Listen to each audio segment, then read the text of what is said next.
Untuk memahami lebih lanjut, maka nanti ikuti diagram Mohler di aplikasinya.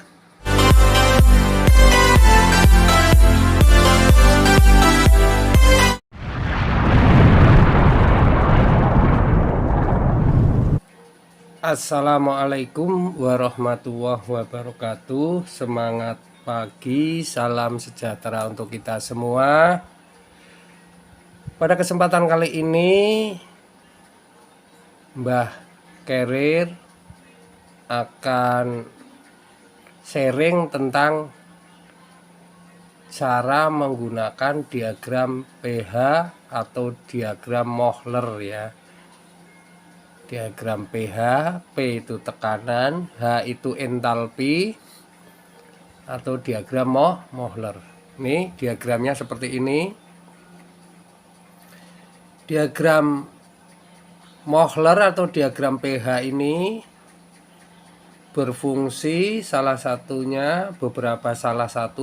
beberapa deskripsinya ya, untuk mengetahui performa kerja sistem refrigerasi kompresi uap. Jadi sistem refrigerasi yang menggunakan kompresor.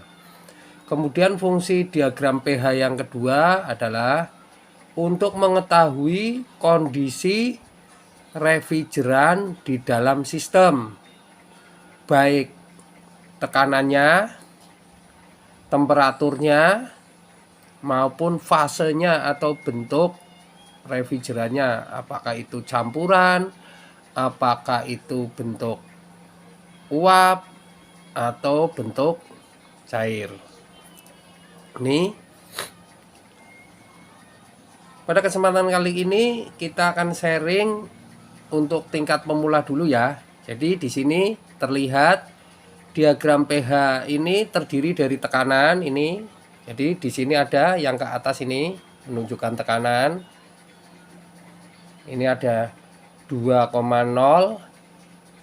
tetapi ini Solken 134A Solvay ya, dia membuat tekanan dalam bentuk bar. Tekanan di sini banyak sekali, salah satunya adalah kilogram per sentimeter kuadrat.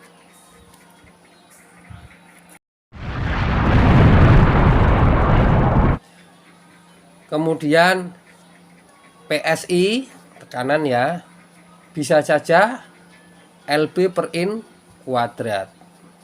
Nih, kemudian di arah horizontal ini nilai yang bisa dibaca dari harga entalpi atau kandungan panas. Ini di sini dibuat dalam bentuk kilojoule per kilogram, ini satuannya ya. Ini angkanya bisa dibaca di sini. Kemudian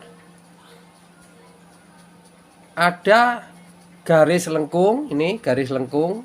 Ini dibuat berdasarkan analisis penelitian ya ini. Ini garis di sini yang sebelah kiri ini garis cair jenuh sampai di titik kritis ya. Di sini titik kritis. Titik kritis itu adalah titik pertemuan antara cair jenuh dan uap jenuh. Nah ini garis cair jenuh sampai ke titik kritis. Kemudian ini adalah garis uap jenuh. Ini ya, garis uap jenuh. Kemudian wilayah di sebelah kanan garis uap jenuh adalah uap lanjut ini. Kemudian di dalam antara garis cair uap jenuh dan cair jenuh ini daerah campuran. Jadi refrigerannya bentuknya campuran, ada gasnya, ada cairnya. Inilah nanti bisa dibaca berapa kandungan uapnya berapa persen, cairnya berapa persen. Kemudian di sebelah kiri ini daerah cair lanjut. Ini seperti ini. Jadi saya ulangi. Cair lanjut, campuran, uap lanjut. Nih.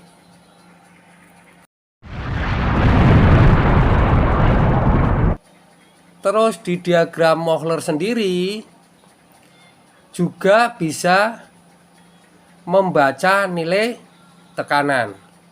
Jadi tekanan garis horizontal ini, ini di garis horizontal itu berarti nilai tekanan konstan atau ajek, tidak ada perubahan. Kemudian kalau dari garis atas kita garis terus ke bawah lurus atau vertikal tegak lurus dengan entalpi, maka itu adalah nilai entalpi konstan atau steady atau ajek, tidak ada perubahan.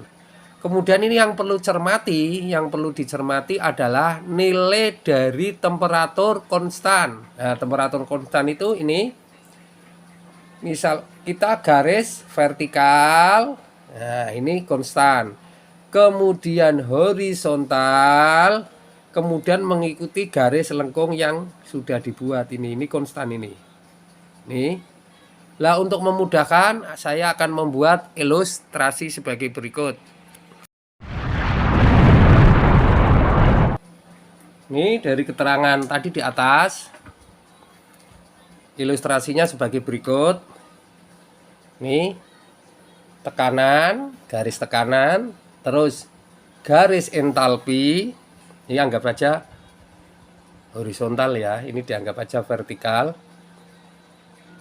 Ini entalpi itu H, tadi diberi satuan kilojoule per kilogram. Kemudian ini tadi tekanan, tadi diberi tekanan dengan satuan bar. Sebenarnya ada lagi satuan yang lain, PSI. Kemudian yang lain kilogram per sentimeter kuadrat, atau yang lain LB per in kuadrat ini ya. Kemudian tadi ada garis lengkung, ini ya, gini. Nah ini di sini tadi daerah titik kritis. Ini daerah cair lanjut. Ini daerah campuran. Di cair ini daerah uap lanjut. Nah, seperti ini.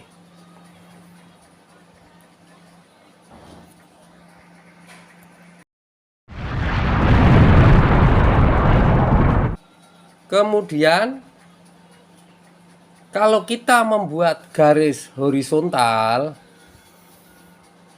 nah maka misalnya di sini tertulisnya misalnya 3,0 bar. Berarti di titik ini misalnya kita buat ini A, ini B, ini C, ini D.